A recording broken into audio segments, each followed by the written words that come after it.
महाकुंभ 2025 की तैयारियां पूरी हैं और आज एनडीटीवी ने महाकुंभ अर्थशास्त्र इस कार्यक्रम का आयोजन किया। इस कार्यक्रम में बात की हमने न सिर्फ सनातन से जुड़े इस पूरे महापर्व की, बल्कि इसके आर्थिक, राजनीतिक और साथ ही कौन कौन से अलग दृष्टिकोण रहेंगे उसको लेकर बात हुई। हमारे साथ बात करने के लिए भारतीय जनता पार्टी के वरिष्ठ नेता और उत्तर भारतीयों में एक प्रसिद्ध चेहरा कृपाशंकर सिंह जी मौजूद हैं। पहले कांग्रेस में थे। सर, क्या कहेंगे कि एक और जहां महाकुंभ की तैयारियां तो हो चुकी हैं, बहुत ज़्यादा लोग, करोड़ों में लोग पहुंचने वाले हैं, आपको लगता है कि आपकी पार्टी की सरकार ने वहां पर तैयारियां पूरी कर ली हैं? सबसे पहले तो मैं एनडीटीवी को साधुवाद देना चाहूँगा कि आज मुंबई में महाकुंभ को लेकर के एक कॉन्क्लेव और लोगों को बुला करके महाराष्ट्र सरकार को, उत्तर प्रदेश सरकार को, संत महात्माओं को, जैसे स्वामी विशालानंद जी भी आए हैं, तो उधर असीम अरुण जी भी आए हैं, अभी हमारे अवधेश अवस्थी जी हैं, तो मंगल प्रभात लोढ़ा जी भी हैं। ये जो एक कहावत है, कंटिन्यूटी विद चेंज, अतीत के नींव पर भविष्य का निर्माण। हमारा जो अतीत है, जब जब हम अतीत को साथ चलेंगे तो हमारा भविष्य उज्जवल होगा। अगर अतीत को हम भूलते जाएं तो हमारा भविष्य नहीं। ये हमारी परंपरा है। ये तुलसीदास जी रामायण में कुछ नहीं छोड़ा है। एक चौपाई उसमें ऐसे कि धीरज धर्म मित्र और नारी आपत काल पर खेचारी। धीरज यानी पेशेंस, धर्म यानी धर्म, ये धर्म तो ही है, धर्म मतलब अपनी जवाबदारी। तो ये जो हमारी जवाबदारी, हमारे जो पूर्वजों की हमारी मतलब ये है धरोहर है, उसको लेकर चलने का काम आज इस देश में एक प्रधानमंत्री, मैं संत कहूँगा, संत किसी को खराब लगे, संत इसलिए कहूँगा कि संत वही होता है जो कल्याण की ही बात करता हो। संत मिलन को जाइए तज ममता अभिमान, और जो पग आगे बढ़े कोटिन यज्ञ समान। उसी जगह और भी लिखा है कि संत मिले तो हर मिले, यूं सुख मिले न कोई, दर्शन से दुर्मत मिटे मत अति निर्मल होए।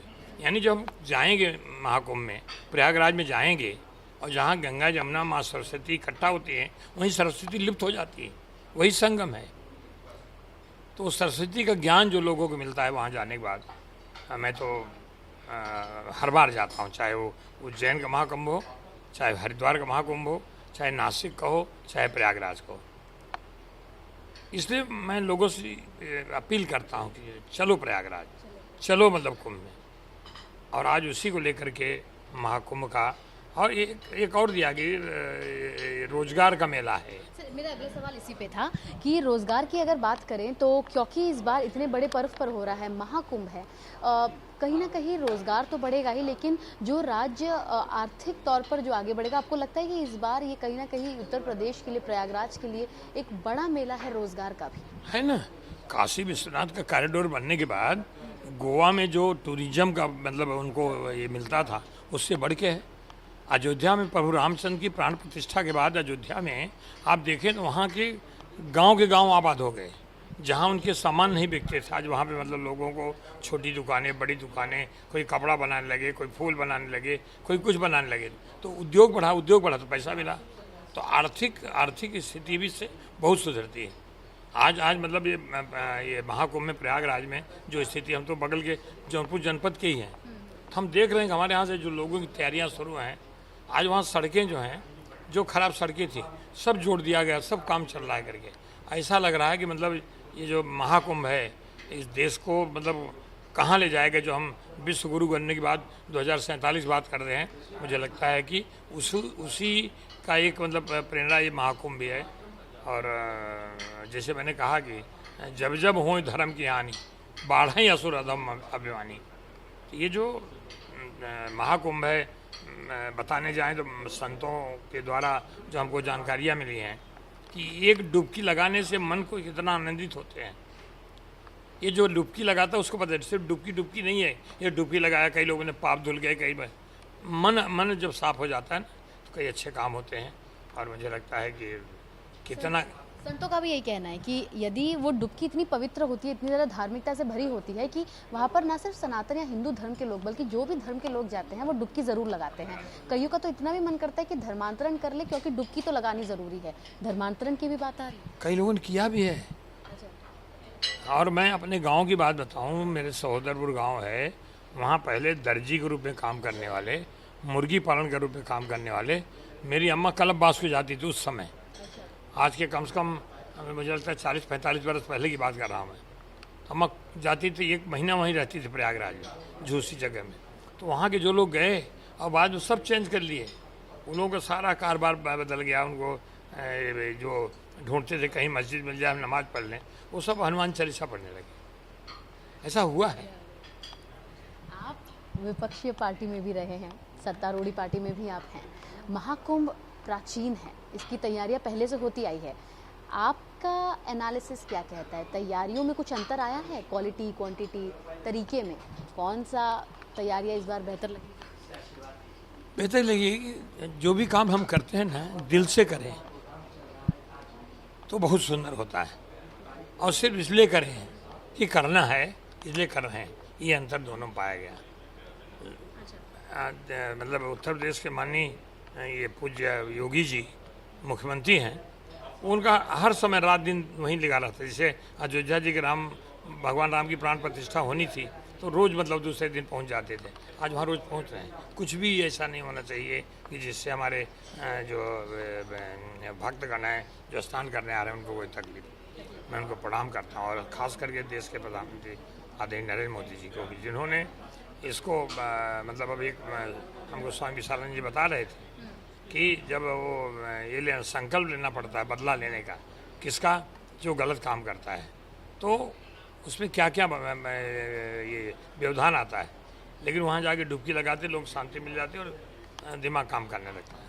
एक और आप जौनपुर से चुनाव लड़े, दूसरी ओर महाराष्ट्र में प्रमुखता से आपके चेहरे को देखा जा रहा है। बीजेपी में बात करें, उत्तर भारतीयों के नेता में तो यहाँ के जो विपक्ष के नेता हैं महाविकास आघाड़ी के, उनको तो निमंत्रण हालांकि दिया गया था जब यहाँ पर उत्तर प्रदेश के उप मुख्यमंत्री ब्रजेश पाठक जी आए थे निमंत्रण देने के लिए। उनसे बातचीत हुई? आएंगे वो लोग इस बार महाकुंभ में? सब आएंगे। देखिए, मुख्यमंत्री पूरे महाराष्ट्र का है, वो भारतीय जनता पार्टी के अध्यक्ष करके निमंत्रण नहीं दे रहे हैं। एक राज्य के राज्यकर्ता को मुख्यमंत्री को निमंत्रण है। मुख्यमंत्री को निमंत्रण सिर्फ सब हो गए, परिवार को मुखिया को दिया जाता है। ये कोई पार्टी का नहीं है, बीजेपी को दे दो, समाजवादी को दे दो, उनको दे दो। अब समाजवादी पार्टी को दे कोई मतलब है? कोई मतलब नहीं है। कहना नहीं चाहिए, ये मौका नहीं, लेकिन आदरणीय अखिलेश जी यादव कहते हैं कि मैं भगवान कृष्ण का वंशज हूँ, कहते हैं, बट वहाँ कभी नहीं जाते। भगवान कृष्ण की जन्मभूमि को विरोध में काम करते हैं और कहते हैं वंशज हैं। तो उनको समझ ही नहीं आ रहा है।